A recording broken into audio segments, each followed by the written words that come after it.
Do you remember the Star Wars Phantom Menace trailer? Because that's what I'm going to be reacting to today.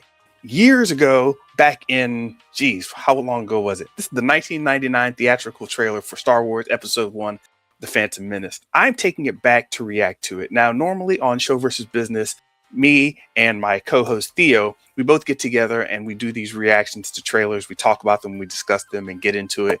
But we're off schedule this week, so we're doing separate recordings and we're just going to try things out. So I'm going back in the past to the Phantom Menace to see what it's going to spark in me, what it's going to do, what it's going to say. I haven't seen this trailer in ages. I just remember getting hyped about it. So I'm actually kind of interested to see my own reaction to this thing. You got to remember, after the first 3 Star Wars movies came out, we just thought that was it. We thought it was done. We were fine going about our business and everything was dandy. But you had this huge break in time, and then they decided that they were going to do more. I remember it coming out and we were thinking, they're going to do more? They're going to do more Star Wars movies? I thought that was it. It blew our minds at the time. We just didn't think it was going to happen. Little things like this pop up. And at the time, there wasn't so much nerd content, if you will, sci-fi or all that in popular culture. It was kind of one-offs here and there. You got the Star Trek movies that did their thing, but there wasn't like these big movements that were really coming into play. Hollywood was still dominated by a lot of non-science fiction or, fantasy nerd type of thing. It just wasn't in the public center, the public mindset as much. So now we're used to Lord of the Rings. We're used to these big MCU franchises, the DCEU. We're used to Harry Potter. We're used to all of this now, this stuff that came out, specifically starting from, I would say Iron Man back in the day started that out with the MCU, really breaking those barriers down. But at the time, a lot of this stuff still really hadn't popped off publicly. Star Wars was an anomaly. It came before Iron Man, of course, but Star Wars Phantom Menace, the prequel trilogy, that came before. So it was a very interesting time and everybody was hyped about it. I think I was in Irvine for some reason, Irvine, California. And I want to say that I was out with a bunch of friends and we were doing something. I was in Irvine and we're like, hey, listen, the Star Wars thing is happening, Phantom Menace. We're all going out to see it. It's going to be bonkers. It's going to be crazy. And the fandom surrounding that, I'm sure we can get some video clips of the fandom somewhere and make some shorts out of those. But it was wild, man. Like, I don't know if there's been anything like that since, and I don't know that there will be anything like that going forward. There's just no reason to get up and go to the theaters like that in that same way. So you had the old heads who had seen it when they were kids. You had the new heads who had grew up on it, but we're looking for a new updated trilogy. So very interesting time. I do remember one scene from the trailer, and I had to make sure that I was watching the right trailer. So I saw like the first frame and it was the trailer that I was thinking about. It blew my mind in the theater when I first saw this trailer, and I really haven't watched it in ages since. Probably seen it somewhere in between, but it's been at least a decade. So here we go. No more further delay. I'm going to start with the Star Wars Episode 1 Phantom Menace trailer from 1999, and we're going to start it right now. 20th century, boy. Whew. This was a time.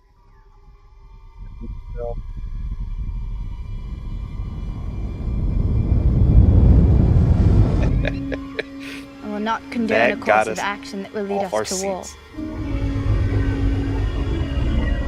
A communications disruption can mean only one thing: invasion. No Jedi yet. At last we will reveal ourselves to the Jedi. At last we will have revenge. Begin landing your troops.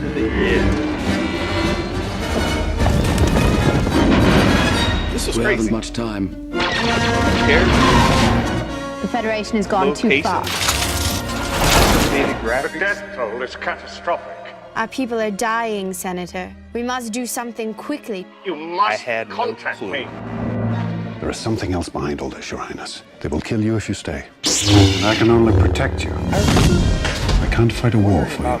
I think we're going to have to accept Federation control for the time being. This is a battle I do not think that we can win. I will sign no treaty, Senator. You said people gonna die? Once those droids take control of the surface, they will take control of you.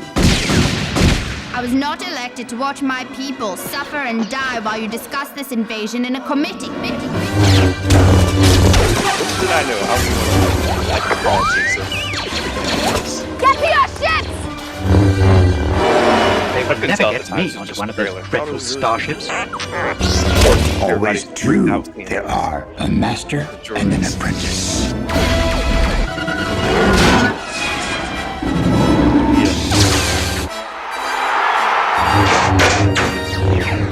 That blew minds.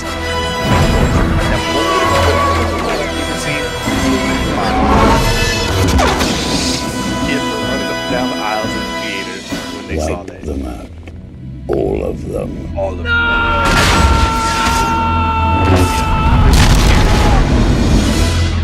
Crying going on. Bawling going on. Man, that brought back a lot. That was crazy. So many people were just into it and not understanding, what they had no clue of what they were going to see. They just had all these memories, right? So we saw, we saw Darth Maul, a new kind of Sith character. We had never seen anybody except for Darth Vader and the Emperor. So seeing, this new hooded guy, everybody's like, oh man, who is that? And obviously the new Jedi faces. I'm not sure everybody caught on at the time that was Obi-Wan. That may have gone around in the different discussion circles.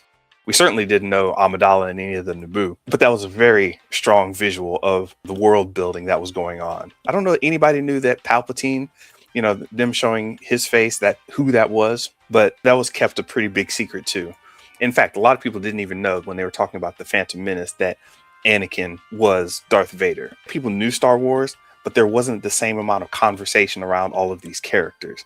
So people who were in the know, like who hung around comic book stores, drinking Dr. Pepper, eating corn chips inside the comic book store, that knew about these characters. They may have known about Anakin, but in general speak, it wasn't really revealed that, hey, this is Anakin, this is Darth Vader.